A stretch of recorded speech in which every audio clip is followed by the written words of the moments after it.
طيب تعرف وش سبب الخراريج؟ هذا بكتيريا دهنية، بكتيريا دهنية. أنت تقول يوم كلمت راعي وش قال لك؟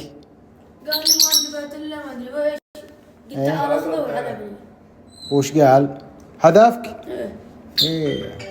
والله يا جماعة إذا بعتوا تبون الله يطرح لكم البركة، اصدقوا في البيع والمشترى بإذن الله. ان شاء الله انا ما اغش حد ولا ده مو بنت، أنا أقول هو. انا داري أنت غاشة، أنا أتكلم أعطيك نصيحة. داري عارف قصدك. أي واحد عشان يصير فيه بركة في البيع والمشترى، لا تغشون بالبيع والمشترى، بيرزقكم الله أضعاف. سواء حاجة غالية أو رخيصة. الحين إن شاء الله راح نشيل الخراج. شفت طلع، شفت شلون السائل طلع؟ هذا خراج دهني للتكوين. شوفه هذا هو. يصير يقفل على نفس الريشة. شوف هذا هو. شفت اصفر وابيض هذا.